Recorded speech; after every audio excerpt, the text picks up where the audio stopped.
ధర్మరాజు నరకం నుంచి స్వర్గానికి వెళ్ళిన తరువాత ఏం జరిగింది? స్వర్గంలో ధర్మరాజుకు ద్రౌపది మరియు తన సోదరులు ఎలా కనిపించారు? ధర్మరాజు మరియు తక్కిన వీరులంతా ఎంతకాలం స్వర్గంలో ఉంటారు? ఆ తరువాత వారు ఏ ఏ లోకాలకు వెళ్తారు? దుర్యోధనుడు మరియు కౌరవులు ఎంతకాలం స్వర్గంలో ఉంటారు? ఆ తరువాత వారి పరిస్థితి ఏమిటి? ఈ విషయాలన్నీ ఈ వీడియోలో తెలుసుకుందాం. Thanks for watching. Please like చేయండి, షేర్ చేయండి అండ్ సబ్స్క్రైబ్ చేసుకోండి. కృష్ణుడు మరణించిన తరువాత పాండవులు కృష్ణుడు లేని ఈ లోకంలో మనం ఉండలేం అని నారచీరలు ధరించి మహాప్రస్థానానికి వెళ్ళిపోతూ భూమికి ప్రదక్షిణగా తీర్థయాత్రలు చేయడం ప్రారంభించారు. మార్గంలో ధర్మరాజును ఒక కుక్క అనుసరించసాగింది. అలా వారు స్వయంగా కేదారేశ్వరుని దర్శనం చేసుకొని స్వర్గానికి మార్గం తెలుసుకున్నారు.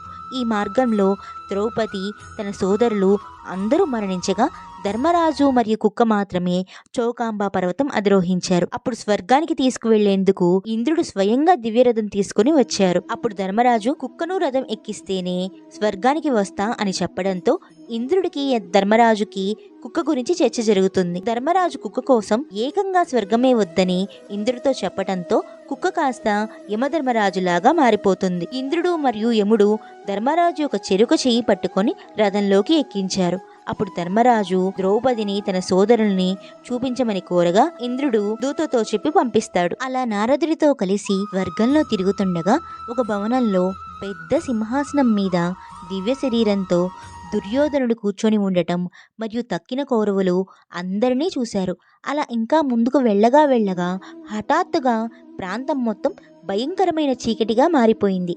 అదే భయంకరమైన నరకం. అక్కడ చీము, నెత్తురు, శవాలు ఉన్నటువంటి వైతరిణి నదిని, చెట్లకి కత్తులే ఆకులుగా ఉన్నటువంటి అసిపత్ర వనాన్ని, నల్లటి యమగంకరులు ఆ కత్తులతో పాపాత్ముల శరీరాన్ని కొయ్యడం మరియు నదిలో తుప్పుపట్టిన ఇనుపముళ్ళు పేర్చి ఉండటం, ఆ ముళ్ల మీద పాపాత్ములను ఈడ్చేయడం, కొట్టడం చూసి సాక్షాత్తు యముని కొడుకైనటువంటి ధర్మరాజే భయపడిపోయారు. ఆ ప్రదేశంలో ద్రౌపది తన సోదరులు ఉండటం చూసి ఎంతో దుఃఖించి తమ వారి కోసం ధర్మరాజు నరకంలోనే ఉంటానని దూతను తిరిగి స్వర్గానికి వెళ్ళిపోమని చెప్పగానే వెంటనే ఇంద్రుడు యముడు అక్కడికి ప్రత్యక్షమయ్యారు. అప్పుడు వారితో ఎన్నో పాపాలు చేసిన దుర్యోధనుడు స్వర్గంలో మరియు చీమకాలంత పాపం చేసిన ద్రౌపది తన సోదరులు నరకంలో ఎందుకున్నారని ధర్మరాజు ప్రశ్నించగా, ద్రౌపది మీ సోదరులు భూమి మీద పుట్టి కొన్ని దోషాలు చేశారు కాబట్టి నరకంలో ఉన్నారు, అంతేకాని వారు ఎలాంటి శిక్షను అనుభవించలేదని, వారి దోషం ఇప్పటికి తీరిందని, ఇంకా వారు స్వర్గానికి వెళ్తారని, కానీ దుర్యోధనుడు యుద్ధంలో వీరుల్లా చనిపోయి వీరస్వర్గం పొందాడు కాబట్టి కొంతకాలం స్వర్గసుఖాలు అనుభవించి ఆ తరువాత నరకంలో ఎన్నో బాధలు పడతాడని యముడు వివరించి ఇంక దూతతో స్వర్గానికి వెళ్ళు అని చెప్పి ఇంద్రుడితో సహా అంతర్ధానమయ్యారు. ఆ తర్వాత ఏం జరిగిందో ఈ వీడియోలో తెలుసుకుందాం. ధర్మరాజు, నారదుడు, దూత తిరిగి స్వర్గం చేరుకున్నారు. అప్పుడు యముడు అక్కడి ప్రత్యక్షమై ధర్మరాజుతో, ధర్మరాజా, పూర్వం మాందాత, నలుడు మొదలైన వారు పొందిన ఉన్నతి గతి కంటే గొప్ప గతిని నువ్వు పొందుదువుగాక. అదిగో అటు చూడు, ఆయన మాందాత, ఈయన నలచక్రవర్తి, ఆయన మరుత్తుడు, ఈయన భగీరథుడు, ఈయన సగరుడు అని షోడశ చక్రవర్తులను చూపించారు. వీరంతా ధర్మరాజుకు పూలవర్షం కురిపించి ఇలా అన్నారు, నీ గురించి నారదుడు చెబితే ఏదో అనుకున్నాను నాయనా, నిన్ను మొదటి నుంచి మేం పరీక్షిస్తూనే ఉన్నాం, మా అందరి మన్ననలో అందుకున్నావు. నీలాంటి ఉత్తముడు ఇంక ఈ భూలోకంలో పుట్టడు, అందుకే నీకు పునర్జన్మ రాహిత్యం ఒకటి వస్తున్నది, త్వరలో శాశ్వత కైవల్యం పొందుతావు అని దీవించారు. నువ్వు భూలోకం నుంచి మానవ శరీరంతో స్వర్గానికి వచ్చావు కాబట్టి నీకు ఇంకా మానవ బుద్ధి పోవట్లేదు. ఇది ఆకాశగంగా నిరంతరం పైనుంచి కిందకు ఆధారం లేకుండా ప్రవహిస్తుంది. ఈ పుణ్యనదిలో కాసేపు మునిగి స్నానం చేస్తే మానవ శరీరం వల్ల నీలో ఉన్న కొన్ని ఈర్ష, అసూయాదులు, దౌర్బల్యాలు తొలగిపోతాయి. అందుకని ఇందులో స్నానం చెయ్యి అనగానే ధర్మరాజు యముని వైపుకు తిరిగారు. యమధర్మరాజు, నేను సంకల్పం చెబుతా, సంకల్పపూర్వకంగా స్నానం చెయ్యి. అప్పుడు ధర్మరాజు సంకల్పపూర్వకంగా ఆకాశగంగలో స్నానం చేయంగానే తనలోని దౌర్బల్యం, ఈర్ష, ద్వేషం అన్నీ పోయి పరిపూర్ణ దేవలోకపు వ్యక్తిగా మారిపోయారు. అలా ధర్మరాజు గంగలో స్నానం చేయడం వల్ల చనిపోకుండానే మానవ శరీరంను దివ్య శరీరంగా మార్చుకున్నారు. అప్పుడు యమధర్మరాజు, నీకు 3 పరీక్షలు పెట్టాను. అరణ్యవాసం చేస్తున్నప్పుడు యక్ష ప్రశ్నలు వేసి నిన్ను పరీక్షించాను. అప్పుడు ధర్మ మార్గమే ఎంచుకుని నకులుడిని బ్రతికించమన్నావు. రెండోసారి కుక్క రూపంలో ఉండి పరీక్షించాను. కుక్క కోసం ఏకంగా స్వర్గమే వద్దనుకున్నావు. మూడోసారి నరకంలోనూ పరీక్షించాను. నిన్ను నమ్ముకున్న వారి కోసం నరకంలోనే ఉందామనుకున్నావు. ఈ పరీక్షలన్నింటిలో నువ్వే విజయం సాధించావు. ఈ భయమాదులు నరకం రావడం ఇదంతా స్వల్పకాలిక మాయ. వారికేం నరకం రాదు సుమా. కాకపోతే ఈ కర్ణుడు చనిపోయే ముందు మీరు సోదరులని తెలిసి కూడా మీతో పాటు యుద్ధం చేయడం వల్ల నరకానికి వచ్చారు. కాబట్టి మీ పంచపాండవులు, కర్ణుడు, ద్రౌపది కొంతకాలం ఇక్కడ స్వర్గ సుఖాలను పొందండి అని ధర్మరాజును స్వర్గానికి తీసుకువెళ్లారు. ఆ స్వర్గానికి తీసుకువెళ్తుంటే అక్కడ ఒక అద్భుతమైనటువంటి విమానం కనబడింది. ఆ విమానంలో 2 ఆసనాలు ఉన్నాయి. ఆ 2 ఆసనాల్లో 2 పరమ పురుషులు కనబడ్డారు. ఆ ఇద్దరిని చూడగానే ధర్మరాజు పొంగిపోయి సాష్టాంగ ప్రణామం చేశారు. ఆ ఇద్దరు ఎవరో కాదు, నరనారాయణులు. ఓహో, ఎంతసేపటికి నా తమ్ముడు అనుకున్నా కృష్ణుణ్ణి మర్చిపోయా. ఆకాశగంగలో స్నానం చేయంగానే మానవలోకంలో ఉండే బుద్ధులు పోయాయన్నమాట.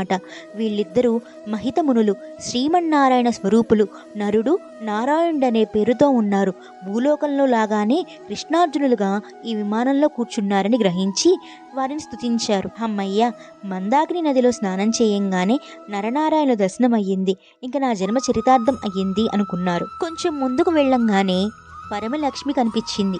1000 సూర్యుల కాంతితో వెలిగిపోతున్న ఆదిలక్ష్మి లాంటి స్త్రీ కనిపించింది. ఎవరు ఈ మహాలక్ష్మి అని 2 చేతులు జోడించి నమస్కరించారు. అప్పుడు నారదుడు, ఆమె లక్ష్మి కాదు, మహాలక్ష్మి యొక్క గొప్ప కాంతితో ఆవిర్భవించిన ఆదిశక్తి యొక్క దివ్య అవతారం, ఒక కళ. ఆమెయే ద్రౌపది. అగ్నిగుండం నుంచి పుట్టి నీకు భార్యగా నటించింది. ఈశ్వరుడు ఆదిశక్తిలోని ఒక శక్తిని బయటికి లాగి నువ్వు భూలోకంలో యజ్ఞగుండంలో యాజ్ఞసి అనే పేరుతో పుట్టు. పాండవులంతా ధర్మస్వరూపులు, విష్ణువు యొక్క అంశ. వారికి భార్యగా ఉండి ఆ తరువాత శరీరం విడిచిపెట్టి తిరిగి కొంతకాలం ఇంద్రలోకంలో ఇంద్రుడికి మహాలక్ష్మిగా, రాజ్యలక్ష్మిగా సంపదలు అందించు.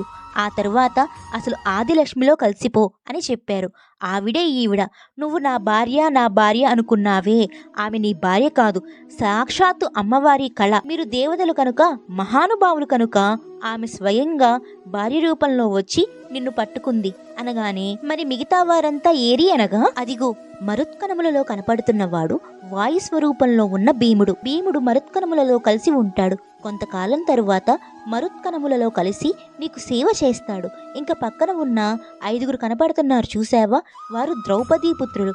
అశ్వత్థామ చేత రాత్రికి రాత్రే చంపబడిన వారు. విశ్వే దేవతలంటారు. వారే ఉప పాండవులుగా పుట్టారు. నకుల సహదేవులు అశ్విని దేవతల అంశతో పుట్టారు. అశ్విని దేవతల ప్రక్కన కనపడుతున్న బంగారు రంగులో ఉన్నవారు ధృతరాష్ట్రుడనే గంధర్వ నాయకుడు, మీ పెద్దనాన్న. ఆయన భార్య గాంధారిగా పుట్టింది. వీరంతా ఇక్కడే ఉన్నారు. ఇంకా భూలోకంలో నరుక్కొని చనిపోయిన వాసుదేవ అనుచరులు సాత్యకి వీరంతా ఇక్కడే ఉంటారు. చూడు, వీరంతా విష్ణువు యొక్క దూతలు. వైకుంఠం నుంచి కొంతకాలం భూలోకం వచ్చారు. యుద్ధంలో చనిపోయారు కనుక ఇక్కడ వీరస్వర్గంలో ఉంటారు. కొంతకాలం తరువాత వైకుంఠం వెళ్ళిపోతారు. తెల్లగా చంద్రకాంతితో వెలిగిపోతున్న ఈ బాలుడే అభిమన్యుడు. చంద్రుడి యొక్క అంశతో పుట్టాడు. అందుకే మళ్ళీ చంద్రుడి యొక్క లోకంలో చేరాడు. ఈ అభిమన్యుడి కోసం ఎంత గింజుకొని ఏడ్చావో చూసావా. అభిమన్యుడికి పక్కన మంచి అరుణవర్ణంతో కనబడుతున్న దేవత ఉన్నాడే, ఆయనే ఘటోత్కచుడు. ఘటోత్కచుడు యక్షుల యొక్క అంశతో పుట్టాడు. ఇప్పుడు మీ అమ్మ కోసం వెతుకుతున్నావు కదా, కుంతి, పాండురాజు. వీరు మరుత్కణములలో దేవతలలో ఒక జాతి.